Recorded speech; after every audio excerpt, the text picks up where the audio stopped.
Imagine this. Two men buy watches in the exact same year. One of those watches is still ticking today, passed down to a grandson, carrying decades of scratches, memories, and stories on its wrist like invisible fingerprints. The other? Dead. Forgotten.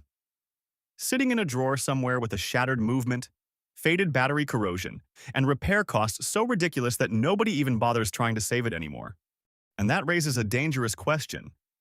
Why do some watches survive for 50 years, while others barely survive 5? Because the truth is, it has almost nothing to do with price. Some cheap watches outlive luxury pieces worth thousands, and some premium watches are secretly designed like disposable tech. And once you see the difference, you'll never look at watches the same way again. But before we get to the real reason, you need to understand how watches used to be built. Back in the 70s, 80s, or to the early 90s, people didn't buy watches expecting upgrades every few years. A watch wasn't treated like a smartphone. It was treated like a machine. A tiny mechanical heart designed to be opened, cleaned, repaired, and kept alive for decades. Every gear, every spring, every jewel inside the movement had a purpose. And local watchmakers could bring a 40-year-old watch back to life with basic tools and patience. That's why vintage pieces from brands like Seiko or Omega are still running today. Not because they were magical, but because they were engineered to survive time itself. But then something changed.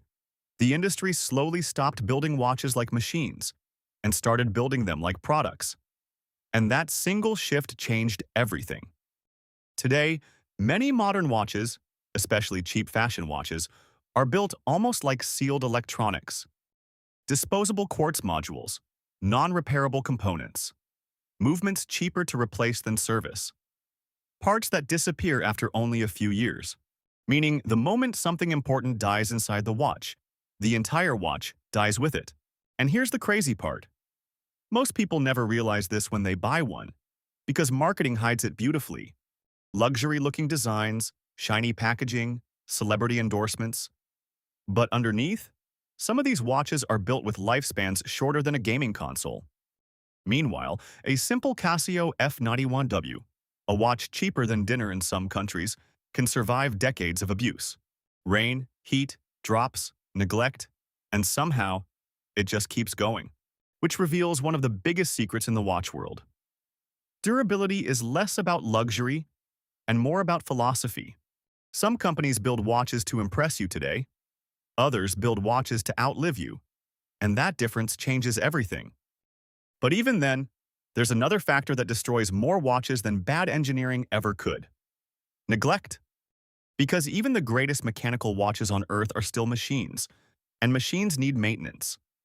Inside a mechanical movement, tiny components are constantly sliding against each other thousands of times every single day. Without servicing, oils dry out, friction increases, metal slowly grinds against metal, and over years, a beautiful precision instrument quietly destroys itself from the inside. It's basically like running a car engine forever without changing the oil. That's why one person can own a watch for 50 years, while another destroys the exact same model in less than 10. But now we arrive at the part most watch brands never want to talk about. Some watches are never meant to last. Seriously. Just like modern electronics, certain products are designed around replacement cycles. Not inheritance, not longevity, not legacy. Replacement.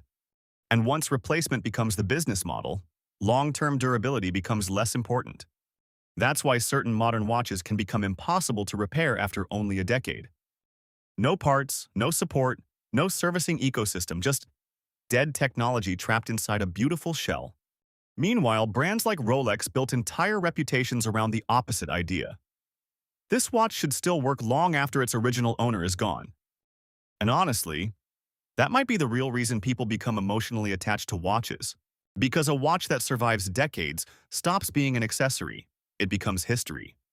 It absorbs moments, celebrations, failures, adventures, entire lifetimes. And one day, it quietly moves from one wrist to another, still ticking, still carrying the past inside it. Which means maybe the real value of a great watch isn't gold, or diamonds, or brand prestige.